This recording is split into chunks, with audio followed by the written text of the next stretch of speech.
नमस्कार, स्वागत है आप सभी लोगों का रीजनिंग की एक और महत्वपूर्ण क्लास में। हम लोग डाइस पढ़ रहे हैं और आज डाइस के तीसरे भाग के साथ मैं आपके समक्ष उपस्थित हूं।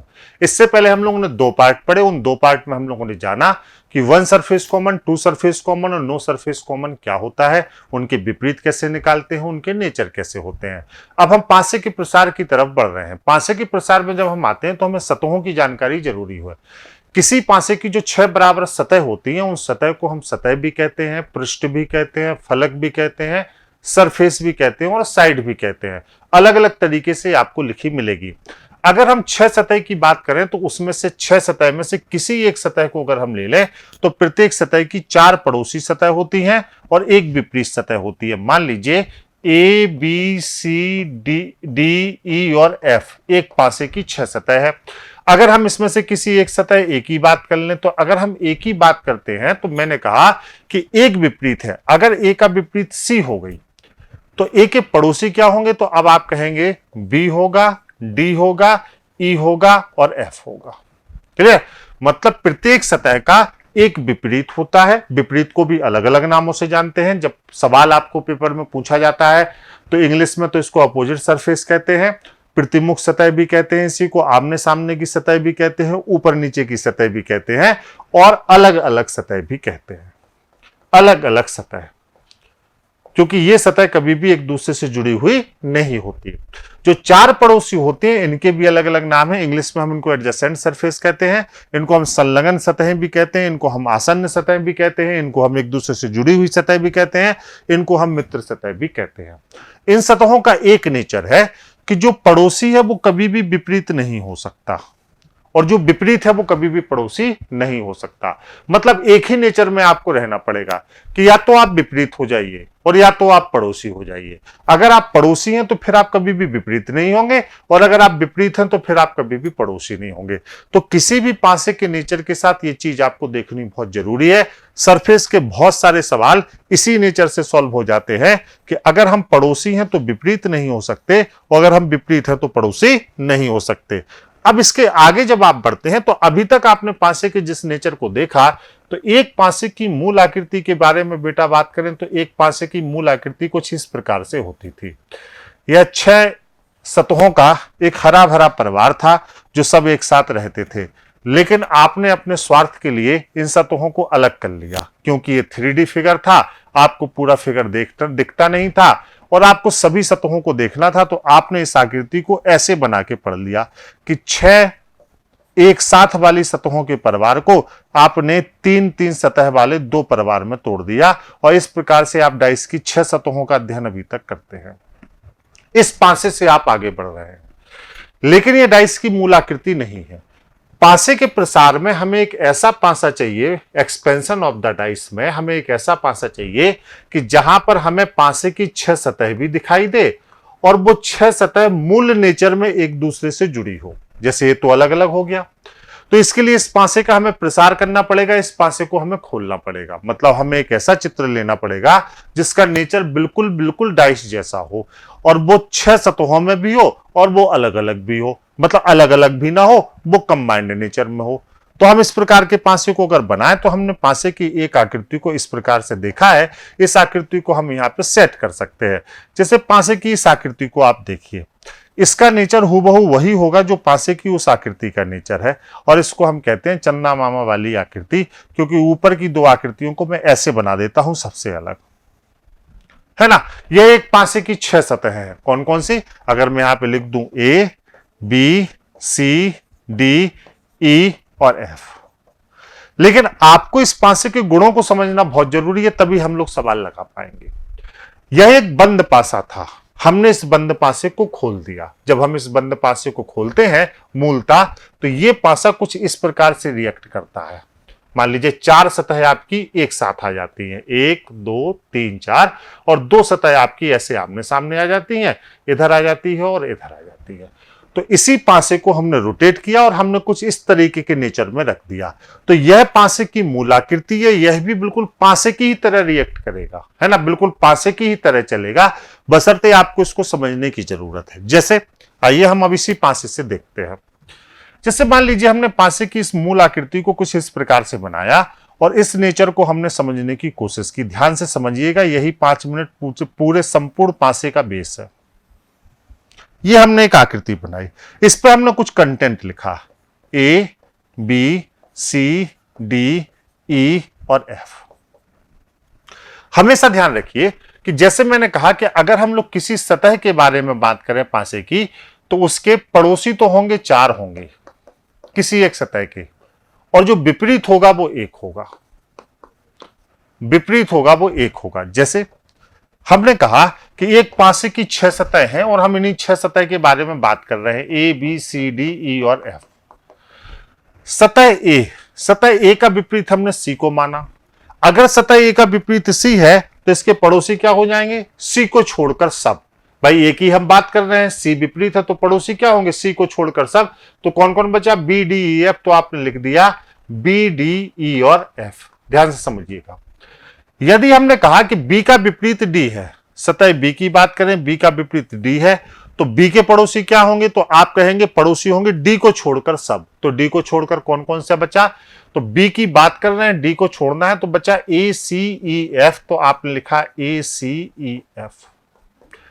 अगर मैंने बात की ई की, तो ई एक सतह है, ई की विपरीत सतह। अब मैंने कहा कि एफ ई की बात मैंने यहां पे कर ली, चलिए यहां से लिखना शुरू कर रहा हूं। तो मैंने कहा ई का विपरीत एफ है, तो एक ई के पड़ोसी कौन कौन से हो जाएंगे, एफ को छोड़कर सब, ए बी सी डी। अब इन सतहों में से कोई सतह कभी भी यहां नहीं आ सकती और ये सतह कभी भी यहां नहीं जा सकती। तो जो विपरीत है वो पड़ोसी नहीं हो सकते और जो पड़ोसी हैं वो विपरीत नहीं हो सकते। अब एक एक नेचर को यहां पे समझते चलिए। पड़ोसी हमेशा जुड़े हुए होते हैं। जब हम पासे की इस आकृति को खोलते हैं तो पासे की ये वाली जो सतह है और पासे की ये वाली सतह है आपस में एक दूसरे से जुड़ी है। ध्यान से मेरी बात को समझिए, क्यों जुड़ी है। जब हम इस पासे को बंद करते हैं, जब हम किसी पासे को खोल रहे हैं, जब हम किसी पासे को बंद करते हैं, बेंड करते हैं, तो ये दोनों सतह आपस में मिलकर एक डिब्बा बन जाता है। भाई पासा तो ऐसा होगा, तो जब हम दो सतहों को ऐसे ओपन करेंगे तो कोई दो सतह ऐसी जरूर होंगी जो आपस में बंद होंगी, वो यहां से अलग अलग होंगी, वो एक ही दीवार का निर्माण करेंगी। जैसे पासा है, पासे का कोई डब्बा शेप है, तो जब आप पासे को खोल के ऐसे करेंगे तो लास्ट की जो दो सतहें थी वो जो अलग अलग होंगी वो कभी ना कभी एक दूसरे से मिली होंगी। तो ये जो पासा है उसमें जो ये वाली सतह है और वो ये वाली सतह है, ये सतह एक दूसरे से कनेक्टेड सतह है, मिली हुई सतह है। पड़ोसी सतह की एक विशेषता होती है कि जितनी भी पड़ोसी सतह होती हैं वो आपस में एक दूसरे से जुड़ी हुई होती हैं, जुड़ी हुई होती हैं, कनेक्ट होती हैं। बस यही समझ गए, सवाल में दिक्कत नहीं होगी। और जो विपरीत सतह होती हैं यह हमेशा अलग अलग होती हैं, मतलब यह कभी जुड़ी हुई नहीं होती हैं, अलग अलग होती हैं, मतलब कभी भी यह जुड़ी हुई नहीं होती हैं, अलग अलग होती हैं। ध्यान दीजिएगा, ठीक है। जैसे अब इस नेचर को समझो, इस सतह पे कुछ भी लिखा होगा बेटा, इसका विपरीत हमेशा इस कॉलम में आने वाली सतह होगी। फिर समझो, इस वाली सतह पे कुछ भी लिखा होगा, इसका विपरीत हमेशा ये सतह होगी। मतलब ए वाले कॉलम में कुछ भी लिखा होगा तो उसका विपरीत हमेशा सी वाला कॉलम में लिखा हुआ सतह होगी। बी वाली सतह पे कुछ भी लिखा होगा, उसका विपरीत हमेशा डी वाले कॉलम में लिखी हुई सतह होगी। और ई वाली सतह पे कुछ भी लिखा होगा, उसका विपरीत हमेशा एफ वाले कॉलम में लिखी हुई सतह होगी। क्लियर है, एफ वाले कॉलम में लिखी हुई सतह होगी। अब गौर से यहां पर एक चीज देखिए बेटा, यहां पर एक चीज समझिए, यहां पर एक चीज जानिए। क्या कि देखो मैंने क्या कहा कि पड़ोसी हमेशा जुड़े हुए होते हैं। शांति से समझिए, देखो जैसे बी का विपरीत क्या है, डी, तो बी और डी कभी भी जुड़े हुए नहीं हो सकते। अब ये पासा ही आपकी जिंदगी है, समझ लीजिए, इसी से समझना है। बी और डी देखिए जुड़े हुए नहीं है, लेकिन बी के जितने भी पड़ोसी होंगे वो इससे जुड़े हैं। कैसे, देखो सी जुड़ा है, ई जुड़ा है, ए जुड़ा है, एफ जुड़ा है। क्लियर है। लेकिन बी और डी अलग अलग होंगे क्योंकि विपरीत हमेशा अलग अलग होते हैं और पड़ोसी हमेशा जुड़े हुए होते हैं। फिर ध्यान से समझो, अगर हम बात करें ई का विपरीत क्या है, एफ, तो ई और एफ कहीं से जुड़े हुए नहीं है, ई और एफ कहीं से कनेक्ट नहीं है। ठीक है, तो ई और एफ अगर कहीं से कनेक्ट नहीं है तो बाकी एफ को छोड़कर जितने भी ई के पड़ोसी हैं वो ई से जुड़े हुए हैं। मैं पेन बदल देता हूं, गौर से देखो, देखो ए जुड़ा है, बी जुड़ा है, सी जुड़ा है और डी जुड़ा है। मेरे प्यारे बच्चों को समझ में आ गया होगा। यह सभी क्लासेज आपको Ravi Tiwari official YouTube channel से दी जा रही हैं। जिस यूट्यूब चैनल पे आप इस क्लास को देख रहे हैं, इस चैनल को आप करंट अफेयर्स, रीजनिंग और अन्य स्टडी मटेरियल के लिए सब्सक्राइब कर लीजिए, ठीक है। हाँ, चलिए, क्लियर है। तो यहां पर देखिए सब जुड़ा है। अब तीसरा देखिए, हम लोग यहां पे देखें, आप लोग बस बन जाए पढ़ लिख के, यही हमारी इच्छा है। तीसरा देख लीजिए। अब ए का विपरीत क्या है, देखो सी। तो ए और सी कभी एक दूसरे से जुड़े हुए नहीं है। तो ए से अगर सी नहीं जुड़ा है तो बाकी सभी सतहें देखो ए से जुड़ी हैं। कैसे? देखो बी जुड़ा है, ई जुड़ा है, एफ जुड़ा है, और ए के इस तरफ कौन सी सतह मानी जाएगी? यहां पे अगर कल्पना करना है तो मैंने कहा है ए और ए इस समय एक दूसरे से जुड़ा हुआ है, तो ए के इस तरफ कौन होगा? डी होगा, और डी के इस तरफ कौन होगा? ए होगा, क्योंकि ये काल्पनिक एक दूसरे से जुड़ा हुआ है। तो ए से देखो डी जुड़ा है, ई जुड़ा है, बी जुड़ा है और एफ जुड़ा है। अब तक समझ में आ गया? फिर गौर से रिवीजन कर लो, एक बार खुद देख लो। जो विपरीत सतह हैं वो कभी भी जुड़े हुए नहीं होंगे, और जो पड़ोसी होंगे वो कभी हमेशा क्या होंगे? जुड़े हुए होंगे। जो पड़ोसी होंगे वो कभी भी बेटा विपरीत नहीं हो सकते, और जो विपरीत होंगे वो कभी भी पड़ोसी नहीं हो सकते। जैसे, चलो फिर एक फिगर लेते हैं। ये फिगर तो आप समझ गए होंगे, आराम से इसको देख लीजिए, स्क्रीनशॉट ले लीजिए। फिर एक फिगर देखते हैं। देखो, जैसे अब हमने इसी फिगर को फिर बनाया, और अब हमने इसमें किसी और कंटेंट को लिखा। जैसे मैंने लिखा 13, 15, 19, 21, 24, 18। अगर मैं आपको इन संख्याओं का विपरीत और पड़ोसी जानने के लिए कहूं तो आप कहेंगे कि 13 का विपरीत 19 होगा। ये तो क्लियर है। 13 का विपरीत क्या होगा? 19। तो अगर मैं कहूं कि 13 के पड़ोसी क्या होंगे तो आप कहेंगे 19 को छोड़कर सब। तो 19 को छोड़कर 4 पड़ोसी बचे हैं। कौन कौन से? 15, 24, 21, 18। तो आप कह देंगे 15, 24, 21, 18। यह सब 13 की आसन्न सतहें हैं या संलग्न सतहें हैं। जैसे अगर मैं आपसे कहूं कि 15 का विपरीत क्या होगा, तो आप कहेंगे 15 का विपरीत सर 21 हो जाएगा। हो ही जाएगा, 15 का विपरीत 21 हो जाएगा। लेकिन मैं आपसे कहूं बेटा कि 15 के पड़ोसी क्या होंगे, है ना, तो आप कहेंगे 21 को छोड़कर सब। तो कौन बचा? 19, 24, 13, 18।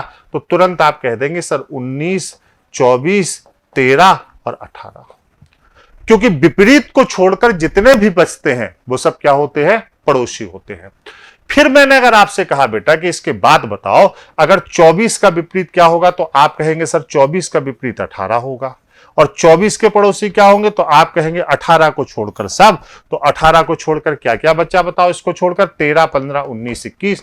तो आप कह देंगे 13, 15, 19, 21। इतनी समझ अगर हमें हो गई कि पड़ोसी विपरीत का रिलेशन क्या है और इस फिगर को कैसे हम देख रहे हैं, तो कोई भी सवाल हमारा हमसे बच नहीं सकता। यहां से हमारे लिए सारे सवाल आसान हो जाते हैं। फिर मैं एक फिगर से और दोहरा रहा हूं लास्ट बार। फिर मैं तुरंत अब आपको इसका एक और चीज बताता हूं जो बहुत जरूरी है। चलिए, तीसरी बात मैं यहां पे जो लेकर चल रहा हूं कि फिर मान लीजिए एक फिगर मैंने यहां पे लिया। ध्यान से देना बेटा और कमेंट करते चलना कि कैसे आपको समझ में आ रहा है। जैसे मैंने इस फिगर में लिखा है यहां पर PQRSTU। अब मैं अगर आप लोगों से पूछूं, आप लोग कमेंट में बताइए कि बताओ P का विपरीत क्या है? R। तो P के पड़ोसी क्या होंगे?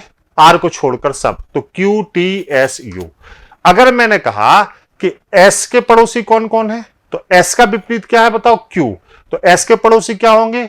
Q को छोड़कर सब। कौन कौन होगा? R होगा, T होगा, P होगा और U होगा। क्योंकि ये सतह और ये सतह आपस में जुड़ी है तो ये पड़ोस होंगे, क्योंकि पड़ोसी तो जुड़े हुए होते हैं। तो Q इससे नहीं जुड़ा है तो Q विपरीत हो जाएगा। अगर मैं कहूं T का विपरीत क्या होगा, तो आप क्या कहेंगे? U होगा। T का विपरीत U होगा। तो T के पड़ोसी क्या होंगे, तो आप कहेंगे PQRS। तो आप कहेंगे P होगा, Q होगा, R होगा और S होगा। PQRS होगा। यही होगा कि नहीं होगा? तो यही यहां पर मूल धारणा है कि जो विपरीत हैं वो हमेशा अलग अलग होते हैं और जो पड़ोसी हमेशा जुड़े हुए होते हैं। अब एक और बात समझ लो। एक इंफॉर्मेशन होती है बेटा जिसको हम लोग कहते हैं middle surface information, MSI। Middle surface information होती है। क्या होती है मिडिल सरफेस इंफॉर्मेशन, ये समझ लो पहले। तो मिडिल सरफेस इंफॉर्मेशन बेटा जो होती है वो होती क्या है समझ लो। बीच की सतह की जानकारी, इसको हम कहते हैं बीच की सतह। जैसे अगर हमें किसी सरफेस को रखना है और मैंने कहा ए और बी के बीच, आधे से ज्यादा लोग तो यही सवाल गलत करते हैं, फिर मैं सीधे सवाल होगा, ए और बी के बीच सी है।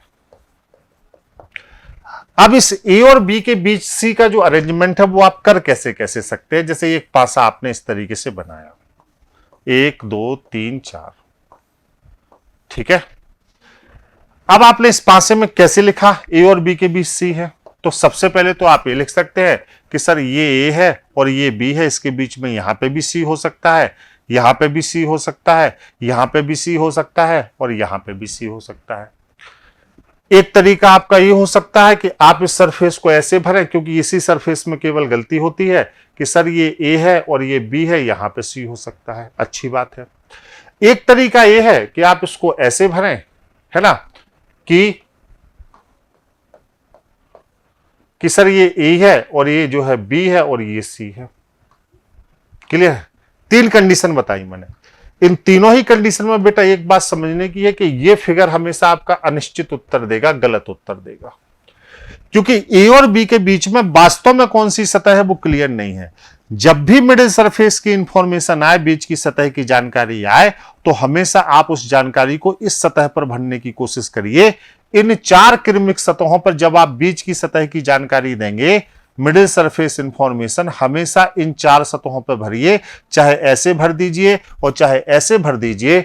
इन दोनों ही तरह से भरने में निश्चितता है कि मिडिल सरफेस इंफॉर्मेशन ए और बी के बीच में सी है। अगर ऐसे आप भर रहे हैं तो कोई दिक्कत नहीं होगी, लेकिन अगर आप उसको इस तरीके से भर देते हैं तो यहां पे पासे के उत्तर आपके अनिश्चित हो जाएंगे, अनसर्टेन हो जाएंगे, गलत हो जाएंगे, निश्चित मान के आपके चलिए। यहां पे पासे के उत्तर आपके गलत हो जाएंगे, अनसर्टेन हो जाएंगे, अनिश्चित हो जाएंगे, निश्चित नहीं होंगे यहां पे उत्तर। क्लियर है? तो हमेशा जब कोई सवाल आए और उसमें मिडिल सरफेस इंफॉर्मेशन भरनी हो, तो मिडिल सरफेस इंफॉर्मेशन में हमें ध्यान देना है कि मिडिल सरफेस इंफॉर्मेशन को हम ऐसे भरें। क्लियर है? जैसे अब मैं कुछ सवालों पे आपको ले चलता हूं, कैसे ये सवाल लगेंगे उन सवालों को देख लो, और कल मैं परीक्षा में आए हुए सारे सवालों पे आपको ले चलूंगा। अभी मैं आपके कॉन्सेप्ट को एक बार क्लियर करने के लिए चलता हूं। जैसे देखिए, अभी आसान सवाल से लेते हैं। जैसे आप 5वें सवाल को देख रहे हैं, चलो ठीक है, 5वां सवाल आप सब लोगों को दिख रहा होगा, 5th नंबर का क्वेश्चन। चलो थोड़ा और बड़ा करते हैं। देखो इस सवाल को ले रहे हैं हम लोग,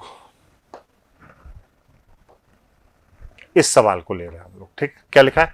एक घन के 6 सतहों पर। जब भी ऐसा सवाल आए भारत वाला, तो सबसे पहले आप इस फिगर को बना लीजिए बहुत आराम से। देखो क्या लिखा है, एक घन के 6 सतहों पर। देखो कैसे उत्तर आता है। ये पासे के 6 सतह हैं, सोमवार के विपरीत गुरुवार है। कहीं भी 2 विपरीत सतहों पर आप नाम लिख दीजिए, कहीं कोई दिक्कत नहीं है। तो अगर हमने इस पर सोमवार लिखा, कोई बात नहीं, आप कहीं भी लिख सकते हैं। तो सोमवार के विपरीत क्या है? गुरुवार। तो यहां पे हमने गुरुवार को लिख दिया, ठीक है। फिर क्या लिखा है? सोमवार के रविवार और मंगलवार के बीच बुधवार है। अब बीच की सतह जहां पे भी आए, यही समझ लो मिडिल सरफेस इंफॉर्मेशन है। तो क्या लिखा है बताओ? रविवार और गौर से देखो क्या लिखा है, रविवार और मंगलवार के बीच बुधवार है, ठीक है। तो यहां पे आप मेरा नाम लिख दीजिए रविवार, और यहां पे आप मंगलवार लिख दीजिए, ठीक है। और रविवार और मंगलवार के बीच में बुधवार है, यहां पे आपने बुधवार लिख दिया। यदि एक सतह पर शनिवार हो, बस बेटा आपका सवाल हल हो गया। यदि एक सतह पर शनिवार हो तो शनिवार के लिए यही सतह बची है। अगर इस पर शनिवार है तो अब आपसे पूछा गया है कि शनिवार के विपरीत क्या होगा। तो बेटा अगर ये शनिवार है तो शनिवार के विपरीत क्या होगा बताओ? बुधवार होगा। तो यहां पर हमारा उत्तर ए ऑप्शन हो जाएगा, Wednesday is the correct answer. Clear है? और ऐसा भी जरूरी नहीं कि आप इस सवाल को इसी तरीके से लगाइए। जैसे पहला सवाल है, हम एक तरीके से और लगाते हैं। आप कितने भी तरीके से लगाइए उत्तर यही आएगा। जैसे अभी आपने ये फिगर लिया, अब इसी सवाल को हम एक और तरीके से जैसे लगाते हैं। चलिए अलग तरीका लेते हैं। जैसे किसी ने कहा सर जरूरी नहीं हम ऐसे भरें, बस एक को समझ लीजिए। बस आपको यह समझना है कि एक यूनिवर्सल फिगर डाइस फिगर है, और इसमें निश्चित है कि हमने जैसे आपको बताया कि किस सतह का विपरीत कौन सी सतह होगी। जैसे क्या लिखा है, सोमवार के विपरीत गुरुवार है, कोई बात नहीं। अगर हमने कहा कि सोमवार के विपरीत गुरुवार है, फिर लिखा है रविवार और मंगलवार के बीच बुधवार है, तो हमने पहले इसको भर दिया, रविवार और मंगलवार के बीच बुधवार है। बस एक चीज का हमेशा ध्यान रखिए कि आपको भरना यही पड़ेगा, मिडिल सरफेस इंफॉर्मेशन आपको यही देना पड़ेगा। फिर क्या लिखा है ऊपर, क्या लिखा था, सोमवार के विपरीत गुरुवार है। अब सोमवार के विपरीत गुरुवार है तो अगर आप इसको सोमवार को यहां पे भी लिख दीजिए तो ये गुरुवार हो जाएगा। तो एक सतह पे कौन है, शनिवार। अब ये शनिवार है तो भी शनिवार का विपरीत आप क्या कहेंगे, बुधवार होगा। अगर मैं बताऊं कि शनिवार के पड़ोसी क्या क्या होंगे तो आप क्या कहेंगे, शनिवार का विपरीत तो बुधवार है, शनिवार के पड़ोसी क्या होंगे, बुधवार को छोड़कर सब। तो रविवार भी हो सकता है, गुरुवार भी हो सकता है, मंगल भी हो सकता है, सोमवार भी हो सकता है। 4 पड़ोसी हो जाएंगे, तब भी उत्तर वही आएगा, उसमें कोई दिक्कत नहीं होगी उत्तर में। क्लियर हो गया। चलो फिर एक सवाल पे चलते हैं। अभी बहुत कठिन लैंग्वेज नहीं लेंगे, हाँ चलो, बहुत कठिन लैंग्वेज लेंगे तो परेशानी होगी, है ना। चलो जैसे ये लेते हैं, रंगों वाला ले लो, छठवां थोड़ा सा। अब इसका उत्तर आप लोग करिए जल्दी से। छठवां सवाल मैं इसकी बात कर रहा हूं, बताएं क्या होगा उत्तर। एक घन के 6 सतहों पर अलग अलग रंग हैं, काले के विपरीत नीला है, लाल और हरा के बीच गुलाबी है। यदि एक सतह पर नारंगी रंग हो तो उसके विपरीत सतह पर कौन सा रंग होगा। मुझे लगता है कि आपको 15 सेकंड से ज्यादा नहीं लगने चाहिए, और अगर लग रहे हैं तो मेरा पढ़ाना व्यर्थ है और आपका पढ़ना व्यर्थ है। 15 सेकंड से ज्यादा लगा, अभियान टूटा, समझ रहे हो। लाल और हरे के बीच गुलाबी है तो तुरंत आप गुलाबी को बीच में करो, बस बीच वाली सतह को याद रखो। गुलाबी है तो चाहे इस तरफ लाल लिख दो, इस तरफ हरा लिख दो, चाहे इस तरफ लाल, इस तरफ हरा। लाल हरे के बीच गुलाबी है, ठीक है। काले के विपरीत नीला है, अगर बेटा ये काला है तो काले के विपरीत नीला है, ये नीला हो जाएगा, यहां पे भी कोई दिक्कत नहीं है। यदि एक सतह पर नारंगी रंग हो, अब एक ही सतह बची ही है, अगर एक सतह बची है और इस पर नारंगी रंग है तो आप बताइए।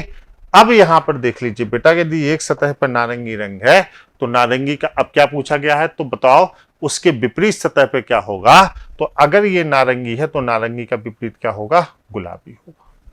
तो हमारा उत्तर क्या हो जाएगा, गुलाबी हो जाएगा,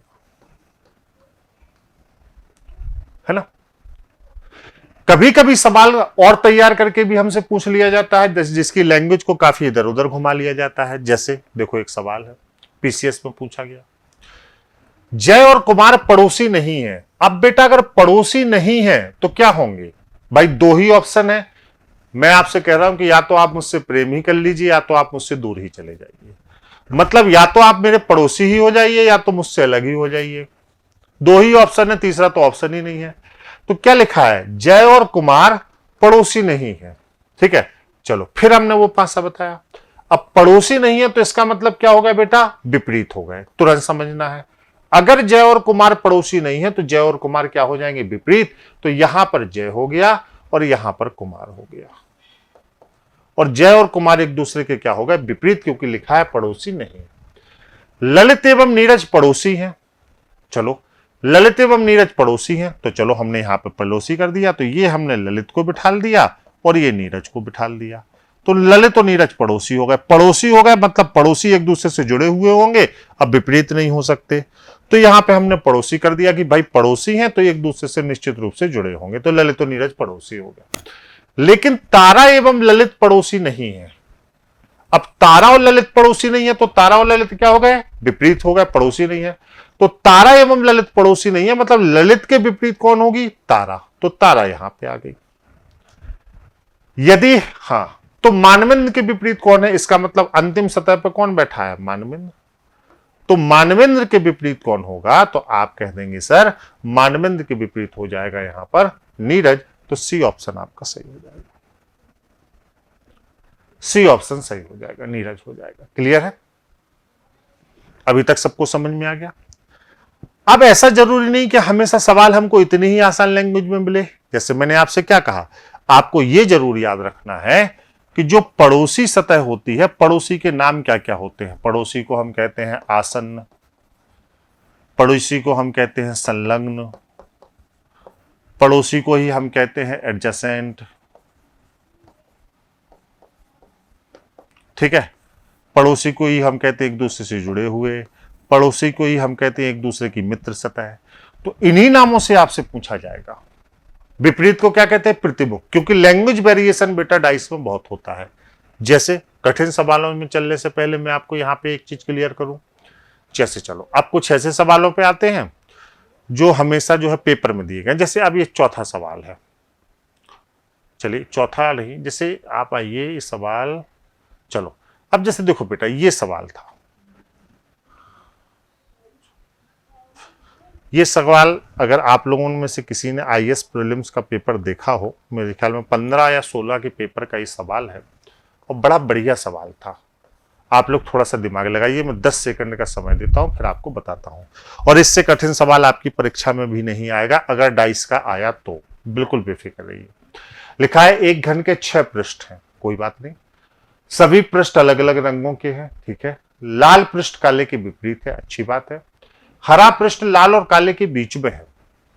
नीला पृष्ठ सफेद के पड़ोसी है तथा भूरा पृष्ठ नीले के आसन्न है।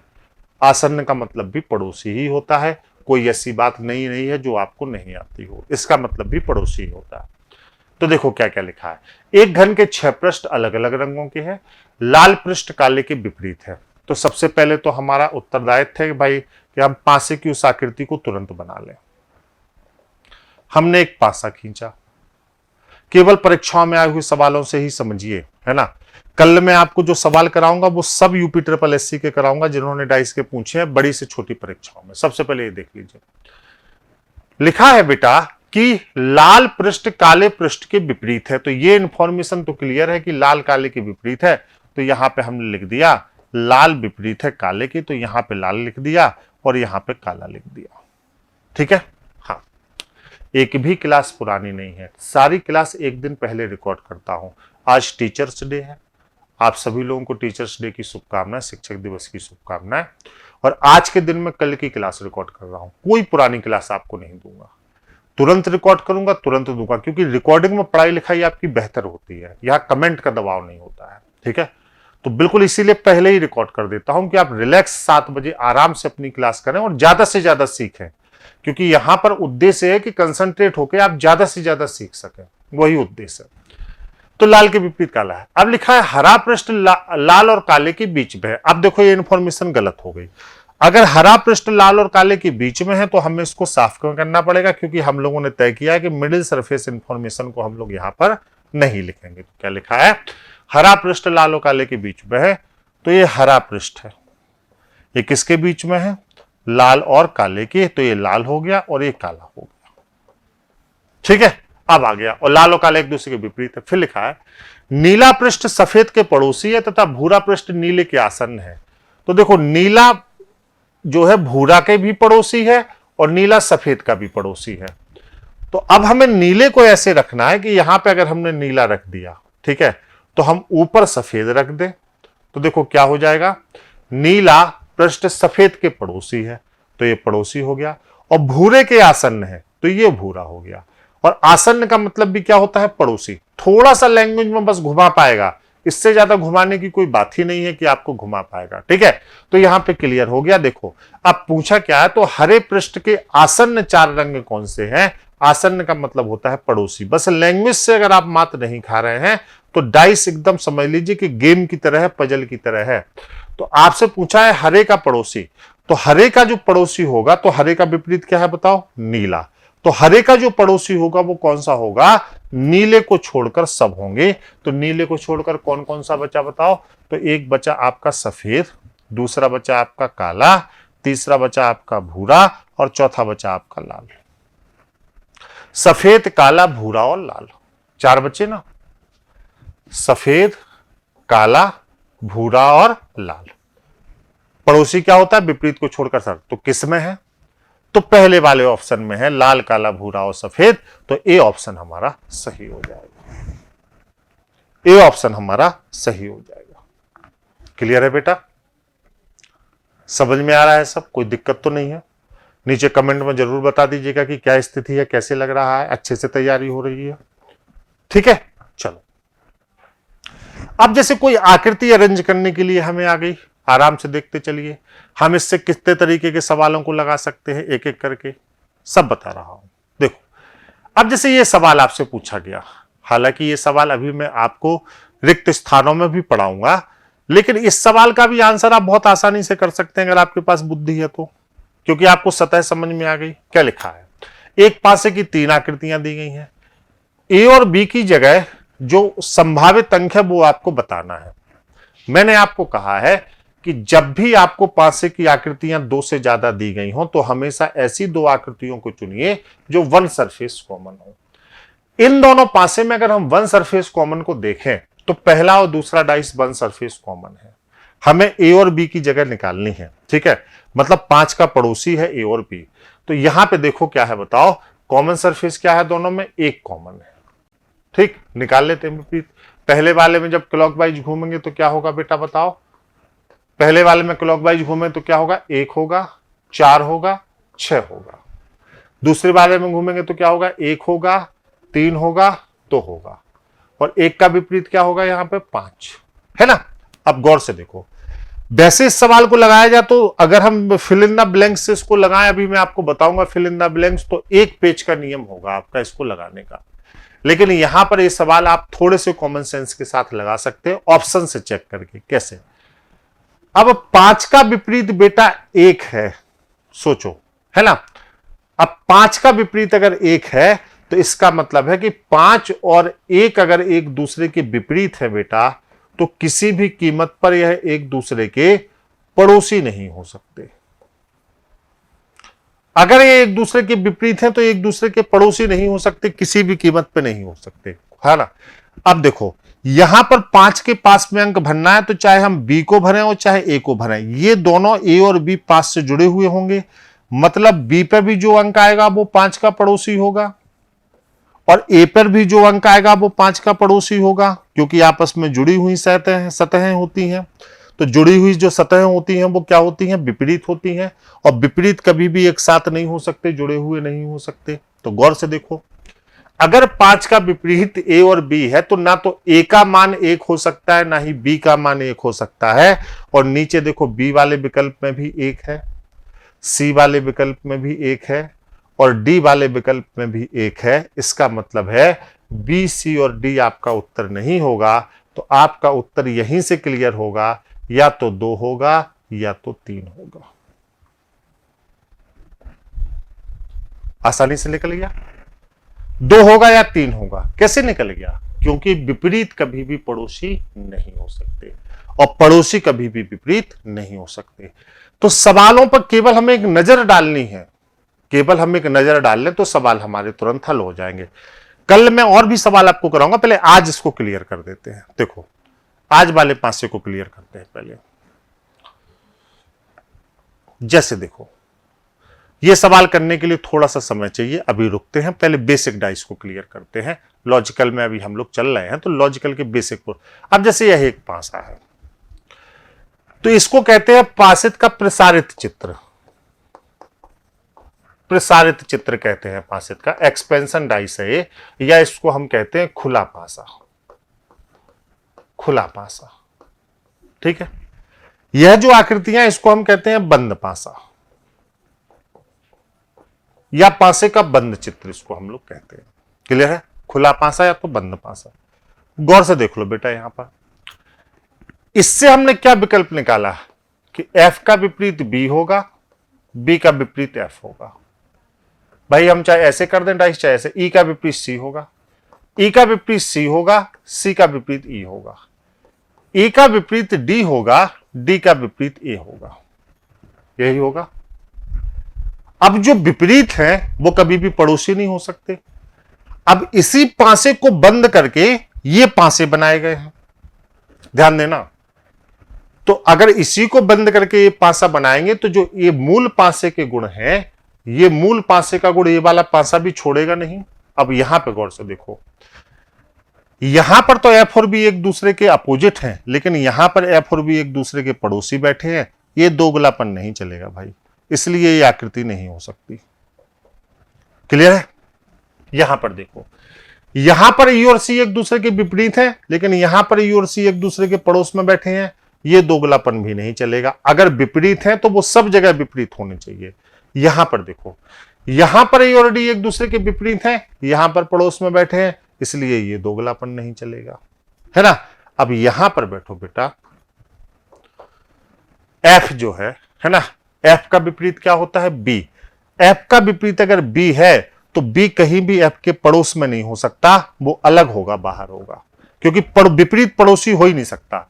डी का विपरीत क्या है, ए, तो डी का विपरीत ए है तो ये कहीं पड़ोस में नहीं है। ई का विपरीत क्या है, सी, तो सी कहीं पड़ोस में नहीं है। तो सही आकृति ये है जो इस नेचर को और इस नेचर को सेटिस्फाई करती है। इस नेचर से ये नेचर आया है और इस नेचर से ये नेचर आया है। क्लियर है। तो जो मूल गुण है उन मूल गुणों को बदला नहीं जा सकता, ये हमें यहां पे मान के चलना पड़ेगा। चलिए जैसे एक सवाल को और देखते हैं। जैसे ये सवाल है, आप सब लोग भी इस पर थोड़ा सा ध्यान दीजिए कि इस सवाल को अगर हल करना हो तो हम कैसे करेंगे। सेम प्रोसेस है इस सवाल को भी हल करने का। बताइए आप लोग, देखो क्या लिखा है, यहां से विपरीत निकालिए, कैसे भी हो जाए। 5 से क्या आकृति, ये आकृति ऐसे है, कभी भी ऐसे कंफ्यूज मत होइएगा किसी भी तरह। इसी आकृति को आप ऐसे भी बना सकते हैं, जब तक आप सवाल लगाइए कभी भी कंफ्यूज ना हो। ऐसे देखो, यही आकृति है, ये मैंने अपना बिल्कुल पेटेंट चित्र अलग कर दिया। चन्ना मामा पांसा है, कौन सा पांसा है, सब लोग लिखिएगा, चन्ना मामा पांसा, ठीक है। हम लोगों का तरीका ही अलग है। अब देखो यहाँ पे 4 है, यहाँ पे 6 है, तो ये हो गया 1 3 2 5। अब चाहे आप इस नेचर से कर लीजिए चाहे इस नेचर से, ये दोनों आकृतियां एक ही हैं। कैसे, अब जैसे हमने कहा 1 का विपरीत क्या होगा, 2 होगा, या 2 का क्या होगा 1, 3 का क्या होगा 5 होगा, या 5 का क्या होगा 3, ठीक है। 4 का क्या होगा 6 होगा, या 6 का क्या होगा 4 होगा, ये हो जाएगा। अब आप बताओ, अब यहां पे गौर से देखो कि भाई किस किस का नहीं बनना है। यहां पे देखो 3 और 5 की रिश्तेदारी बनना है, ये दोगुला है, क्योंकि यहां तो भाई लड़ाई करके बैठा है, विपरीत है। अब देखो यहां पे भी 3 और 5 की रिश्तेदारी है, तो ये भी दोगला है, ये तो हो ही नहीं सकता, ठीक है। अब यहां पे देखो, यहां पर 4 और 6 की रिश्तेदारी है, ये भी दोगलापन है, क्योंकि यहां पे 4 6 लगे। 4 का विपरीत 6 है, कहीं पड़ोस में नहीं है। 3 का विपरीत 5 है, कहीं पड़ोस में नहीं है। 1 का विपरीत 2 है, कहीं पड़ोस में नहीं है। तो इसका मतलब इसके लिए सही डाइस क्या हो जाएगा, डी हो जाएगा। डी पासा इसके लिए करेक्ट पासा होगा। क्लियर है, समझ में आ गया। तो आज हम लोगों ने देखा कि जो विपरीत है वो कभी भी पड़ोसी नहीं हो सकते। अब मैं आपसे एक चीज जरूर कहूंगा, यह एक पासा मैं आपको होमवर्क के लिए दे रहा हूं, पहले आप इसका स्क्रीनशॉट लीजिए, आप पूरा प्रयास करिएगा। बाकी तो कल से हम लोग इसी तरीके के 10 सवाल करने वाले हैं कि कितना भी कठिन सवाल आए दिक्कत ना हो। यह एक इंफॉर्मेशन है और इस इंफॉर्मेशन में 3 सवाल हैं, ठीक है। फिर मैं कंबाइंड शीट भी आपको भेजूंगा। इस इंफॉर्मेशन में 3 सवाल बन रहे हैं, ठीक है। ये पासा क्या कह रहा है मैं समझा दूं। जैसे अभी तक आपने जो पासा पढ़ा, तो अभी तक आपने उस पासे में पढ़ा कि प्रत्येक जो पासा होता है उस पासे की एक सतह पर एक ही कंटेंट होता है। यहां पर जो पासा है वो डिफरेंट पासा एग्जामिनर ने आपको दिया है। क्या डिफरेंट पासा दिया है कि पासे की प्रत्येक सतह पर एक अल्फाबेट भी है और एक अंक भी है, वो अंक कुछ भी हो सकता है, ठीक है। तो यही लिखा है कि एक अंक भी लिखा है और ए से लेके अल्फाबेट भी लिखा है और 1 से लेके 6 तक के अंक भी लिखे हैं, दोनों चीजें हैं। विपरीत सतह पर लिखे अंकों का योग 7 है। इसी लाइन से यह सवाल हल होगा, ठीक है।